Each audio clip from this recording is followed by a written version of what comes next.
Bonjour à toutes et à tous, j'espère que vous allez bien.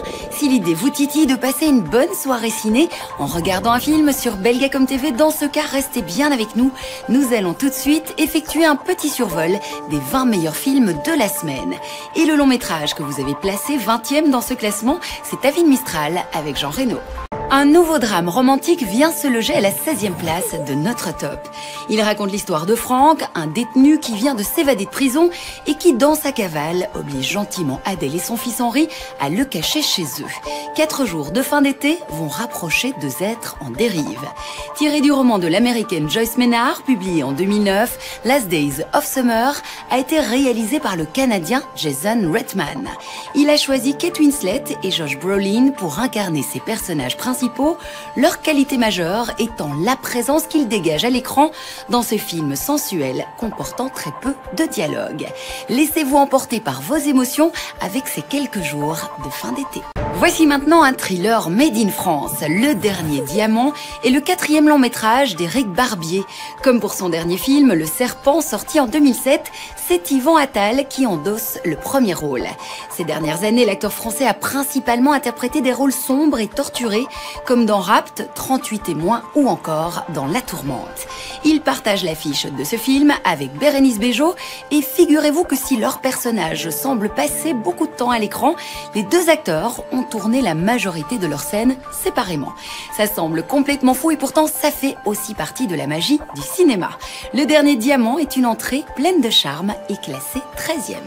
En 10e position, voici une comédie dont on a beaucoup entendu parler. Ça s'appelle Barbecue et on peut dire qu'on y retrouve une belle brochette d'acteurs français. Parmi eux, Lambert Wilson, Florence Foresti, Franck Dubosc et Stéphane de Groot. C'est le 5e film écrit et réalisé par Éric Lavenne, grand habitué des comédies. Il est parti d'une citation bien connue pour fonder les bases de son scénario, à savoir « Il n'est de plus belle famille que celle que l'on se crée ». L'amitié est donc le thème de ce film, à savourer avec pourquoi pas un petit verre de rosé. Si l'été n'a pas été très propice au barbecue chez nous, je vous conseille celui-ci pour un agréable moment de détente.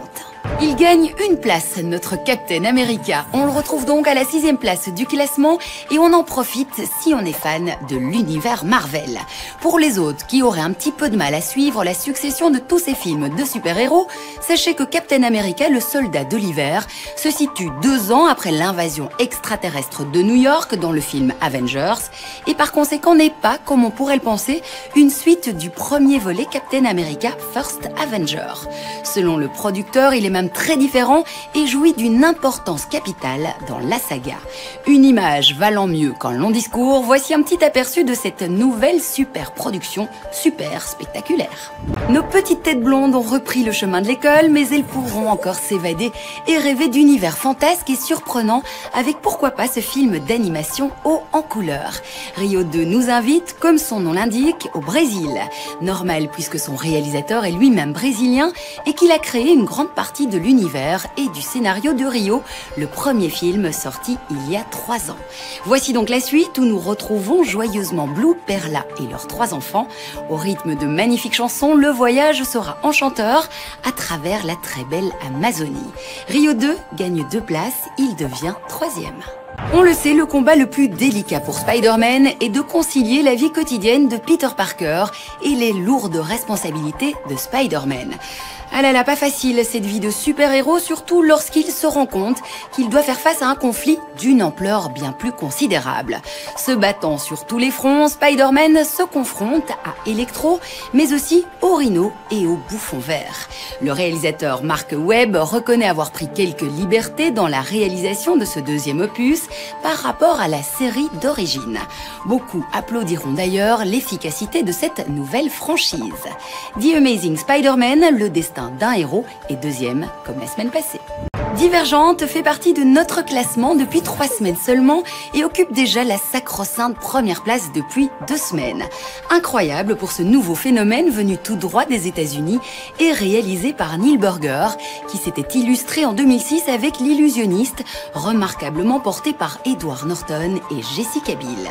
Et comme beaucoup de sagas très célèbres, il s'agit d'une nouvelle adaptation cinématographique d'une série littéraire. Dans le rôle principal, c'est Shailene Woodley Lily qui interprète Béatrice, une nouvelle héroïne de 16 ans qui vit dans un monde post-apocalyptique. On découvre ces quelques images avant d'en devenir totalement accro. Merci de nous avoir suivis en espérant que vous ayez trouvé un petit peu d'inspiration pour vos prochains moments ciné à la maison. Comme vous le savez, le bouton rouge de votre télécommande vous permet d'avoir un accès plus rapide à ce top 20 et à tout notre catalogue à la demande. Très bon film sur Belgacom TV et à très vite. Ciao.